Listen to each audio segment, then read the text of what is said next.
Hey, man, let's get into the Jets. I mean, this is a team last year, which was so interesting. Like, you sign Aaron Rodgers, and we know why you do that. That's to win a Super Bowl. And it's all you heard around the team. It's all you heard from Robert Saleh. Is it that same type of confidence and maybe you could say ego around the team? Or do you think it's a more humble approach where we know what the goal is, but they're coming about this more of a way of, hey, one injury and all of that can change. Let's be a little more down to earth, but still go for the Super Bowl? I think it's much more humble than last year. And it's also a different kind of way of being humbled, right? I felt like last summer, those guys who at the time were a lot of kids that were main characters of this team, right? Like players that were 22, 23 years old, that were big role players and contributors. When Aaron Rodgers walks in, some of them said it, almost starstruck is how I would describe it. And then I can't believe this is our quarterback. And you're kind of looking at the year behind you where everything went wrong with Zach Wilson and like cast the characters at quarterback and go, it's all fixed. And then I think they kind of got a gut punch last year when Rodgers was down for the year and they had to go right back to square one of winning without getting anything from the quarterback position, where they come into camp this year and one, definitely not taking Rodgers for granted. I don't think they ever did, but they're also looking around thinking, okay, like it's really hard to win in the NFL. We need to get a taste of that, and everybody needs to take care of their business. Rodgers included, right? He has a lot to prove coming off a injury that not a lot of quarterbacks have suffered. He's in his 40s now. They brought Tyrod Taylor in to have a reliable backup where if the worst case or even a short-term injury hits Rodgers, they feel like they could still win games. So it's felt like a very business approach where last year they were kind of cherishing more cameras, the spotlight, superstar quarterback, Hard Knocks is going on. And I don't think, not to say that they kind of basked in it too much a little bit, but it just feels like this year they're just so hungry to get a win with Aaron Rodgers to finally put all of that drama from last year behind them. Yeah, and I love that you bring up the injuries coming back from the win they want to get because it was 4 snaps into the regular season. He's gone. What Aaron Rodgers are you expecting to see this season? 40-plus years old, coming off an Achilles tear, but we know when he is playing and when he's healthy, he's a top 5 talent, top 3 at the position.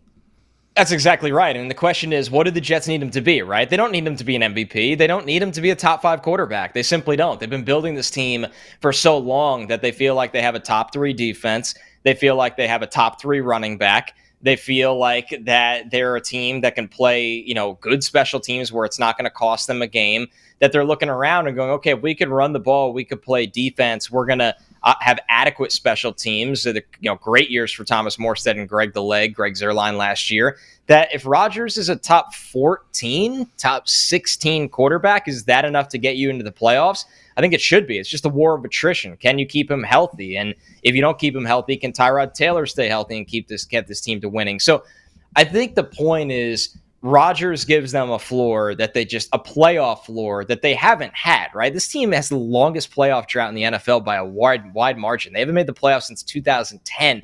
So that's why Rodgers brings in that floor. But at the same time, depending on what kind of player he is in his 40s, he gives them a ceiling that can win a Super Bowl. So I think that's the question with the Jets is you feel like you know what you're getting with the defense. You feel like you know you're getting with the run game, improved offensive line, and running back talent, that Rodgers is the ultimate variable that if he plays, it's just hard to imagine the Jets not making the playoffs. But it's a question of, like you brought this up at the top, George. I think it's a perfect point. You acquire Aaron Rodgers to win a Super Bowl, not to break a playoff-less drought. You're not just happy to be there. That's not a successful season for them. So I think that's the big domino that needs to fall. And I have to imagine the pressure there is. Like, yes, there are Jet fans who are like, we've sucked forever. We're always going to suck. But when you get someone like Aaron Rodgers, just to be so blunt, they go, this is our hope. Like, this is our shot, especially when guys like Tom Brady are gone. I know it's been 2 seasons, but now he's gone, really. And we see the Bills in a soft rebuild. Before we get to looking at the division, though, is this an offensive line that can support keeping Aaron Rodgers upright and support one of the most talented running backs in the NFL, like Breece Hall?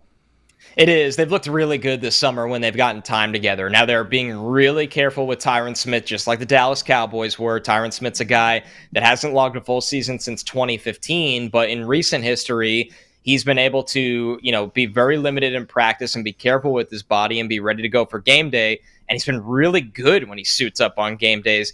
And where the Jets really double down is with the 11th overall pick. They take Olu Fashanu, that if the worst case happens with one of their 33-year-old tackles, whether it's Morgan Moses on the right side or Tyron Smith on the left side, they feel like they have a rookie that is the ultimate insurance policy with how talented he is and the kind of summer he had on the interior. They went out and signed John Simpson for left guard. They got Elijah Vera-Tucker at right guard, Joe Tippmann at center. Vera-Tucker, a former top 15 pick. Joe Tippmann, a former second rounder. This group has a lot of talent. They've looked really good in very small sample sizes that they've gotten on the field together. They want everybody healthy and ready to go for week 1 at San Francisco, but they feel like they have enough depth to survive an injury or two. So the excuses are out, man. I mean, this is it. You spent all this money and assets on the offensive line. The quarterback's back. You have Breece Hall. At some point, you have to score points where if this team struggles offensively, all eyes are going to immediately go to Nathaniel Hackett, who really didn't do them any favors last year, couldn't get them out of that hole. So roster-wise, the Jets have been building this thing for a long time with dollars, with draft picks, with trades. It's now or never. Yeah, and I love that you also mentioned, too, like this is a top 3 defense. You don't got to worry about that side of the ball. It's everything about on the offensive side. And he touched on it. You mentioned, like, Nathaniel Hackett's still there. And we saw that offense. I know the quarterback play was terrible, but you never saw that offense show any semblance of just being competent from front to back. How hot is it right now, this seat for Robert Saleh as the head coach, but also for Nathaniel Hackett, someone he chose to keep around to lead this offense when, again, everything is timing out right now to go win a Super Bowl? And that's the point, right? Is that what do they need from Hackett, right? I don't like the theory that, well, Rodgers is back and Rodgers calls everything for the offense and could change every play at the line of scrimmage. I mean, that's all well and good, but we saw what happened when Rodgers doesn't play. You need to have a play caller that can get the offense in rhythm, that can bring some creativity, that can really adapt his personnel to what can be successful from a play calling standpoint. So I think, and we heard the rumors and the rumbles that the Jets were kind of poking around for a senior offensive assistant. It felt like a polite way of taking Hackett's responsibility away from him without firing him. So that's a very odd way to operate. Now, they ultimately didn't hire that guy. So I guess, when it comes down to it, Hackett's back and needs to prove everybody wrong. But at the end of the day, that's the weakness of this team. To me, the offensive coaching staff is the weakness of this team. The defensive staff is great. Jeff Ulbrich, I know it's not the hot thing to hire defensive coordinators anymore to be head coaches in the NFL. Jeff Ulbrich should be a head coach in this league at some point. Aaron Whitecotton, their defensive line coach, one of the best in the league. They have a really good defensive staff. Brant Boyer's been here forever for special teams, but the offensive staff is significantly below average. And the Jets are literally asking their offensive talent to climb them out of that hole or kind of mask the deficiencies with the offensive staff. And I'm really fascinated at how it plays out. Maybe at the end of the day, Aaron Rodgers, Breece Hall, Garrett Wilson, and the offensive line, they're just simply too talented that it doesn't matter. But it's one of those things in the NFL that more often than not, the teams left in the dance of the postseason are usually the best offensive minds in the NFL. So why bring him back? Was this an Aaron Rodgers play of, we know they go back to the Green Bay days. We know Aaron Rodgers loves Nathaniel Hackett as a human. But then why bring him back when it's so fragile, it seems, on that side of the ball with the staff? I think there's a lot to unpack here. You obviously have the relationship with Rodgers, which a lot of people like to use as low-hanging fruit to point to that. And I think that's fair because it's what we know, right? I think what we generally don't discuss or don't know is this is a situation that, after the previous year, Woody Johnson seemed to be influencing the decision of Robert Saleh that Mike LaFleur had to go, right? Now, you got to realize the relationship between Robert Saleh, who is best friends with Matt LaFleur. He brought his brother Mike over here to be his offensive coordinator when things started.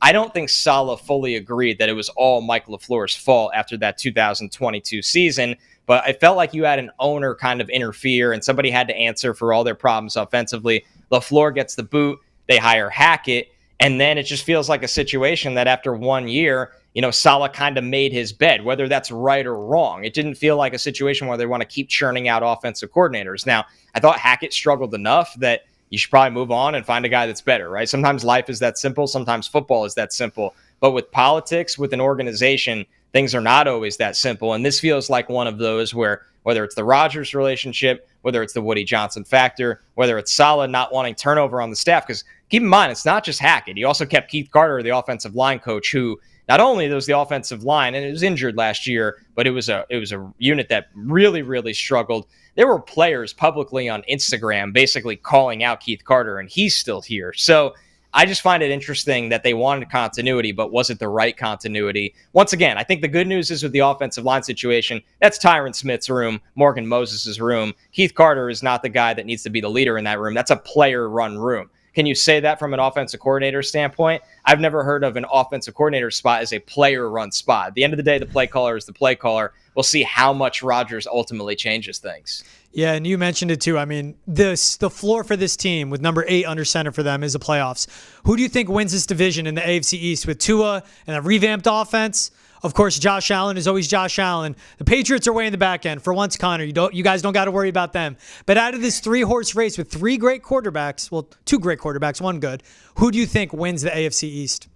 I want to see somebody dethrone the Bills before I get away from picking them. And I understand it, right? There's reasons to poke holes in the Bills right now. Like, they lost their number 1 wide receiver, and let's be real, they didn't replace him, right? I like Keon Coleman as a developmental wide receiver. Keon Coleman is not Malik Neighbors or Marvin Harrison Jr. It's you wipe your hands and you're like, cool, we got a new number 1 from the draft. It's going to take some time if this thing hits. Dalton Kincaid is ready to step up in that offense. James Cook is a good player. Josh Allen is an alien, right? And that's why you kind of fall back. And if you're going to pick the Bills, you believe in Josh Allen. I believe in Joe Brady, what he did when he took over the play calling there. I think the defense is still a good unit. Losing Matt Milano this early, though, is tough. That guy is kind of the glue in the middle of their defense. So the Bills have been a favorite this whole time for a reason. It started to trend the other way. Last time I looked, they were about plus 195. There was a while ago, 2 months ago, that the Bills were the clear-cut favorite. I think the Bills win this division. I think it'll be really close. I think they'll split with the Jets as well, which they've done the last 2 years, oddly enough, against Zach Wilson. I think the Jets finish in second and get a wild card spot. And then Miami, it'll be close to the playoffs. And then New England, who is rebuilding. So, listen, the Dolphins, I love Mike McDaniel. I think he's a great play caller. They have so many injuries on the defensive side. Those guys are slowly being acclimated back. When you look at Tua's numbers from September through November, and then really that end of November through December into January, he's a totally different quarterback. And until we see it, I'm just not buying into that kind of team being a serious threat. So I think it's going to be the Bills, the Jets, the Dolphins, and then the Patriots. And of course, an injury here or there could change everything. But as we sit here today, I think that makes a lot of sense.